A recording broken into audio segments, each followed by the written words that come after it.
आफ्ताब बाजवा साहब, ये आपने सुना हमारे रिपोर्टर से भी और खुद फजल करीम साहब से भी, आपके ख्याल में ये कॉम्प्लिकेटेड मामला है या इसका बड़ा आसानी से हल निकल सकता है?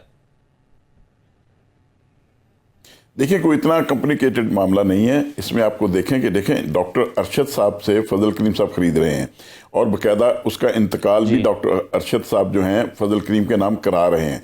अब देखना यह है कि डॉक्टर अरशद साहब ने किससे खरीद किया, उनके नाम ये जगह किस तरह मुंतकिल हुई, ये बात है। ये रेवेन्यू रिकॉर्ड में ये सारी बातें क्लियर हो जाएंगी जब रेवेन्यू रिकॉर्ड सामने आएगा। अक्सर हम देखा है कि इस तरह के मामलात में जब कुछ जगह खरीदो फरोख्त होती है, जिस तरह को मुआहदा होता है, तो उसमें दरमियान में एक नक्शा बनाया जाता है छोटा सा रजिस्ट्री के अंदर, शिमालन, जनूबन, मशरकन, मगरब और मशरक की तरफ किन किन की जगह है, कौन कौन लोग हैं। जब ये बात मौजूद हो फिर इसका मतलब है कि निशानदेही हो के ये जगह का कब्जा दिया गया है।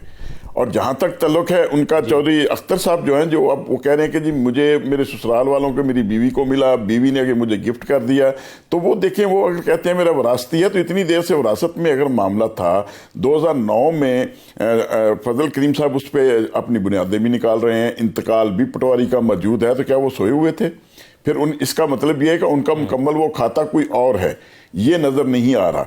अगर इंतकाल पटवारी का फजल करीम साहब के नाम है, अरशद साहब से मुंतकिल हुआ फजल करीम साहब के नाम, तो फिर इस तरह अरशद साहब के नाम भी जिसकी जो जगह थी विरासती बताते हैं, उनमें से किसी ने इनके नाम तो की होगी, तो वो रिकॉर्ड सारा मौजूद होगा। जब ये रिकॉर्ड सारा सामने आ जाएगा तो सारी बात क्लियर हो जाएगी। इतना मुश्किल मामला नहीं है ये। महकमा माल वालों की इन वजूहात की बना पर, क्योंकि ये जो पटवारी तहसीलदार हैं ये बहुत सारे घपले करते रहते हैं और हमेशा जब भी जायदादें शहर में आ जाती हैं, देहाती या दूसरी कोई पड़ी होती हैं, तो उनकी कीमतें बढ़ जाती हैं। तो ये इन्होंने अपनी दिहाड़ी के लिए, इन्होंने लोगों को ज़िल्ल-ओ-ख्वार करने के लिए ये किसी न किसी हत्थे चढ़ जाते हैं। जो भी इनकी खिदमत अच्छी कर देता है, ये उसके हक में रिपोर्ट भी बना देते हैं, सारा कुछ कर। हालांकि जब ये बाकायदा तौर पर फ़र्द बनती है, इंतकाल होके फर्द बनती है, फर्द के अंदर भी इन्होंने शिमालन, जनूबन ये सारा रकबा जाहिर किया होता है पटवारी ने।